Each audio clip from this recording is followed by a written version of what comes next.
श्री सद्गुरु महाराज की जय। महर्षि में ही सत्संग सुधा सागर से गुरु महाराज का प्रवचन। एक दिन सबको जाना होगा। प्यारे लोगों, आप लोग खेती करते हैं, आप लोग किसान हैं। खेती से ही सब लोग जीते हैं। खेती नहीं करने में आप लोग डरते हैं। क्यों? इसलिए कि यदि खेती नहीं करेंगे तो खाने पहनने के लिए तकलीफ हो जाएगी। फिर आप लोगों की संतति है, अपनी संतान के पालन पोषण के लिए पिता की इच्छा रहती है। साथ में डर रहता है कि यदि संतान को अच्छी शिक्षा नहीं दे तो संसार के योग्य काम को वह नहीं कर सकेगा। सरकारी नौकर या अपना नौकर ही लीजिए, वे भी डरते हैं कि यदि ठीक से काम नहीं करेंगे तो पद से हटा दिए जाएंगे। चुनाव में क्या होता है? हर 5 वर्ष के बाद चुनाव होता है। उसमें भी डर रहता है कि इस चुनाव में मतदान नहीं मिलेगा तो हटा दिए जाएंगे। सिपाही अपने बड़े अफसर से डरता है। डरने से ही सब काम संसार का चलता है। संत कबीर साहब ने कहा है, डर करनी डर परम गुरु, डर पारस डर सार, डरत रहे सो उबरे, गाफिल खावे मार। यहाँ तो खेती करने का डर, नहीं पढ़ने का डर, आदि आदि डर बना रहता है। यह डर करना कब तक के लिए है? मात्र एक जीवन के लिए। 1 साल सुख में रहने के लिए कितना परिश्रम करते हैं, डर कर खेती करते हैं, अच्छी बात है। किंतु इसके साथ साथ एक बात और है कि आज हम हैं लेकिन हमारे पिता या पिता के पिता कहाँ चले गए। उसी तरह हमको भी एक दिन जाना होगा। अभिमन्यु के रहने पर युधिष्ठिर को नारद जी ने बहुत समझाया और कहा कि भगवान श्री राम 11 वर्ष पर्यंत राज्य कर फिर इस असार संसार से चले गए। तुम पुत्र शोक व्यर्थ करते हो। जब यह समझ में आता है कि एक दिन हमको भी जाना होगा, तब घर दरवाजा आदि बेकार मालूम होने लगता है। यदि कोई किसी को कहे कि मरने पर तुम नरक में जाओगे तो यह सुनकर महादुखी होगा।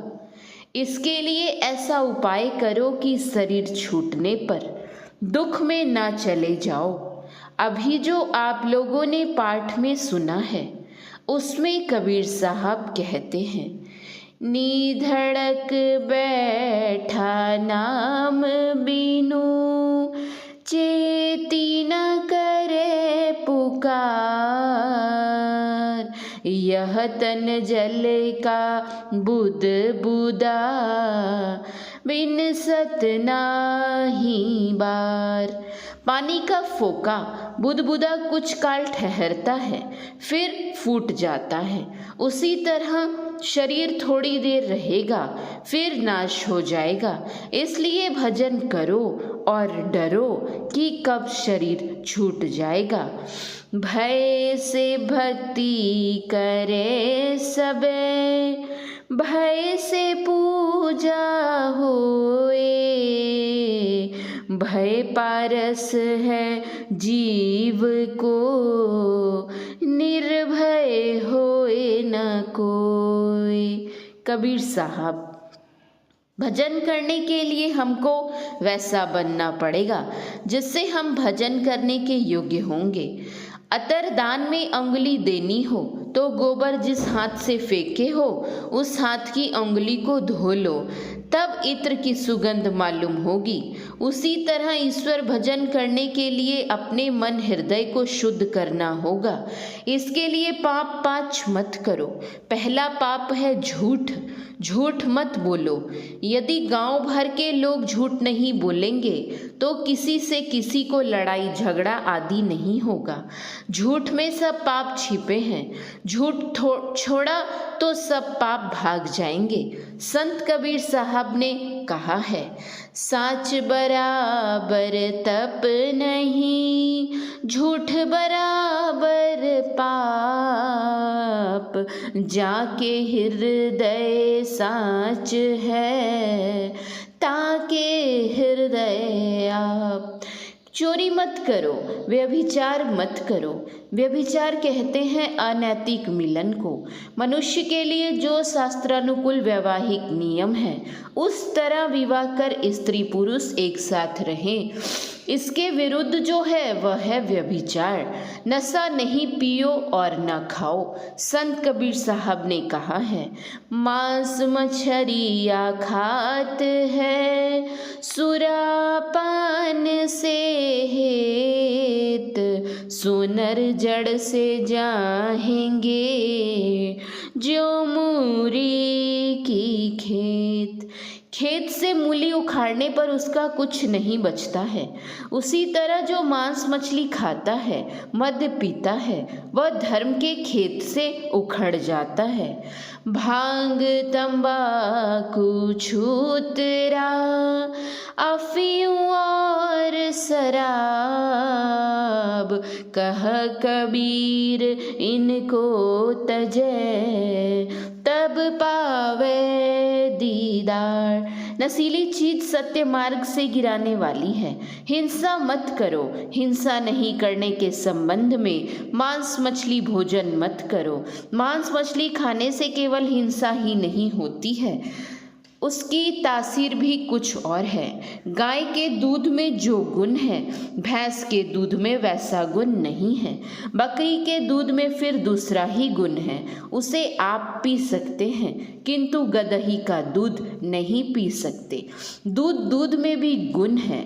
गदही के दूध को अपवित्र समझते हैं। आप अपनी देह को समझिए और एक मछली की देह को समझिए। दोनों पर विचार कीजिए। मछली की देह में कितनी गंध रहती है। मछली खाने वाले मछली को धोकर खाते हैं। मछली क्या खाती है सो विचारिए। वह निकृष्ट से निकृष्ट वस्तु को खाती है। जैसा अन्न वैसा मन। उस खराब वस्तु को खाने से मन कैसा होगा विचारिए। मछली छूने पर हाथ धोते हैं। उसके शरीर के गुण और अपने शरीर के गुण में अंतर है। इसलिए अपने उत्तम शरीर में नीच गुण वाले शरीर को देकर अपने को नीचे गिराना है। परमात्मा ने अनेक प्रकार के फल दिए हैं, मिठाई दी है, उसे खाइए। खराब चीज खाने से मन भी खराब हो जाता है। इन पंच पापों से अपने को बचाकर रखिए। मनुस्मृति में 8 घातक बताए गए हैं। 1. वध करने की आज्ञा प्रदान करने वाला। 2. शस्त्र से मांस काटने वाला। 3. मारने वाला। 4. बेचने वाला। 5. मोल लेने वाला। 6. मांस पकाने वाला। 7. परोसने के लिए लाने वाला। और 8. खाने वाला। ये 8 घातक कहलाते हैं। इसलिए हिंसा से बचो। जो पंच पापों से बचेगा वही भजन कर सकेगा।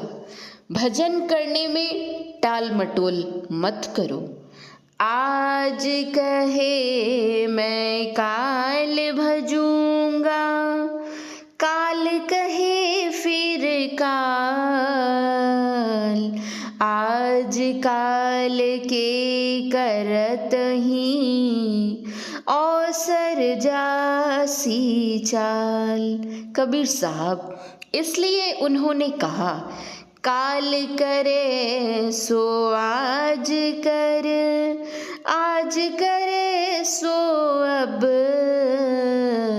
पल में पर लय होएगा, बहुरी करेगा कब।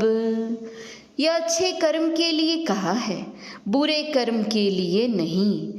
पाव पलक की सुधि नहीं, करे काल की साज, काल अचानक मारसी, ज्योति तर को बाज। कबीर साहब। काल राजा एक दिन सब पर झपट्टा मारता है, कब झपेटा लगेगा ठिकाना नहीं, इसलिए होशियार रहो। भक्त शब्द की सीढ़ी पाता है, सबके अंदर ईश्वर की ध्वनि होती है, उस शब्द को जो पकड़ता है वह परमात्मा तक पहुंचता है। इसके लिए घर छोड़ने की जरूरत नहीं, घर में रहो, भजन करो, हल जोतो, खेती करो और भजन करो। जो सोवे सो खोवे, जो जागे सो पावे। जग जग कर भी ध्यान करो। हमारे ऋषियों ने त्रैकाल संध्या बताई है। भैंस चराने जिस समय जाते हो उस समय भजन करो। यदि कहो कि भैंस चरावेंगे कि ध्यान करेंगे, तो भैंस चराने के कुछ काल पहले उठो, भजन करके फिर भैंस चराने जाओ। भैंस चराने जाओ तो किसी दूसरे का खेत मत चराओ, नहीं तो सब ध्यान उसी में खत्म हो जाएगा। दोपहर में स्नान करके फिर शाम में ध्यान करो। समय तो बहुत रहता है, किंतु लोग गपशप में बिता देते हैं। कुछ नींद को जीतो और गपशप छोड़ो तो भजन कर सकोगे। आप लोगों ने पहले नशे के संबंध में सुना, वे तो मोटे मोटे नशे हैं। बारीक नशे के संबंध में भी सुनिए। मद तो बहुतक भांति का, ताही न जाने कोई। तन मद मन मद जाति मद, माया मद सब लोए। विद्या मद और गुणहु मद, राज मद युन मद। इतने मद को रद करे, तब पावे अनहद। सदाचार पूर्वक सबसे मिलकर रहिए, गांव समाज में भी मिलकर रहिए। आपस में झूठ व्यवहार नहीं कीजिए, सुचरित्र से रहिए। जरा सा झूठ के कारण भगवान शिव जी ने सती को मन से त्याग दिया था, इसलिए झूठ को छोड़िए। श्री सद्गुरु महाराज की जय। यह प्रवचन पूर्णिया जिला अंतर्गत ग्राम बोकनतरी में श्री रूपलाल यादव जी के निवास स्थान पर दिनांक 23/12/1953 ईस्वी को साप्ताहिक सत्संग में हुआ था। श्री सद्गुरु महाराज की जय। श्री सद्गुरु महाराज की जय। श्री सद्गुरु महाराज की जय।